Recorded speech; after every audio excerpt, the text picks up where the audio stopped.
If you've recently inherited a probate property, it's possible that you've inherited other stuff as well. Furniture, clothing, trash.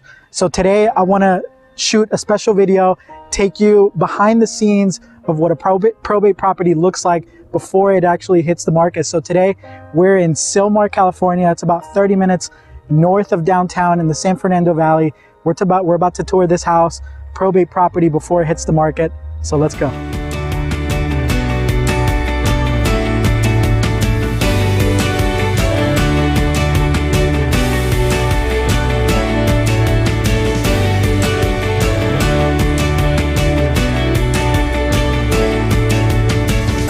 All right guys, so welcome into the house. First thing that you're gonna notice, if you haven't already, take a look at this window that's completely open with the screen exposed. That's a big hazard, especially for squatters, people that can break into the house anytime. So definitely wanna make sure that when you have a property like this, you're protecting it at all times. So let's go inside.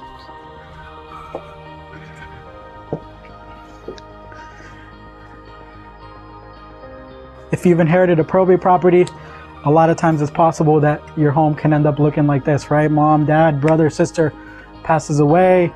Obviously they own the home for a long time, and you know, they had a lot of stuff that accumulated over the years. For whatever the reason is, it can end up looking like this. So this is actually a 3-bedroom, 2-bathroom home. It's about 1,500 square feet and 8,000 square foot lot. So this is the living room right here. Let's go to the kitchen real quick so you guys can see. So this property has no electricity, nothing, no water, nothing's turned on. This is the kitchen. So you have the washer, dryer. Obviously a lot of stuff has accumulated. A lot of the appliances are really old, you know. All of this stuff, you know, needs to be emptied out and obviously replaced. Whoever buys it, you know, is gonna have a lot of work to do. You go right here, you have your dining room, right? And obviously you have all this clothes on the floor.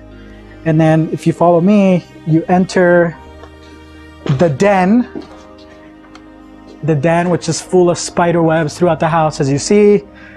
And, you know, this is that old wood paneling from the 1970s, you know, so you can tell it's definitely an older home. You have a big bird cage. The owner that passed away had birds, had parrots.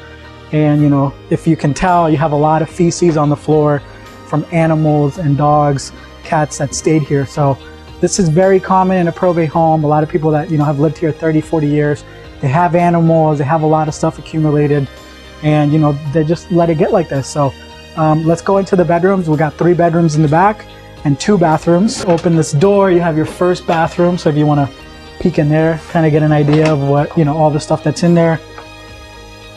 You guys obviously can't smell this, but there's a very strong stench. And it looks like there's like mold accumulating in here. So I'm gonna close that. And then we'll go into the master bedroom right here. So you got the master bedroom, guys.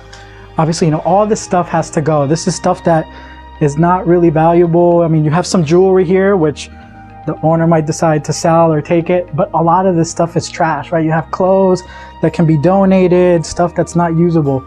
So you got the bed, the frame, all this. And then if you follow me, we'll go into the bathroom. See if you can peek in here. You just have, you know, just outdated. You have toilet paper. Look at the toilet, you know, just very run down, very run down. So it definitely needs a lot of love and work. And, you know, whoever buys this is going to make this their own place, whether it's an investor or a first-time buyer, you know, if it even qualifies for financing, that's going to come in here and put their own love into it and their own style. So let's go into the second bedroom. You know, you got the wood paneling behind you. You have the spider webs. You got the popcorn ceiling, which a lot of times can mean that there's asbestos for an older home that hasn't been renovated. And then if you can see through here, it actually has the access into the garage.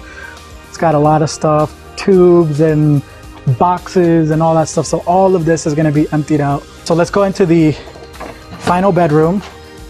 Still a lot of stuff. You have a lot of clothes, you know, bookshelves, chairs, you know, just all the stuff needs to go.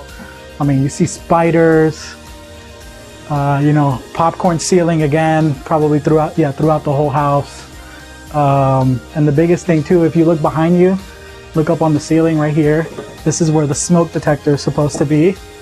And look how this is right here. So no smoke detectors. Obviously all of this is gonna have to be replaced. So, and let's head out to the backyard. So as you can see, it's actually a really nice backyard, but it needs a lot of work, right? You have a lot of landscaping that needs to be done. Obviously a lot of things that need to be removed. This would be a really nice space to come out and have some family time, have your kids run around here. But obviously, you know, it needs some love, right? And really I wanted to make this video to kind of give you guys a behind the scenes, right, of what a property looks like, what happens as you're going through the probate process before you get appointed as, you know, personal representative, whether that's administrator or executor. And just to let you know, this is normal. This is, you know, when it comes to real estate, this is the biggest asset, right? And as executor or administrator, you're responsible for this. So, you know, this is why you hire a real estate professional like myself that has experience in probate, is to help you with all of these things, right? So I have an estate sale individual on my team that comes out, and if there's any valuables, right? So if you saw that jewelry, if there's valuables in the home, we can sell that and get you guys extra money. And any stuff that's trash, you know, we have people on our team that come out and they clean all this stuff up. So wanted to give you a quick tour of what this looks like so that, you know what to expect. Thank you for tuning in and watching this video. And as always, if you have any questions, reach out to Josh V. You'll be glad you did.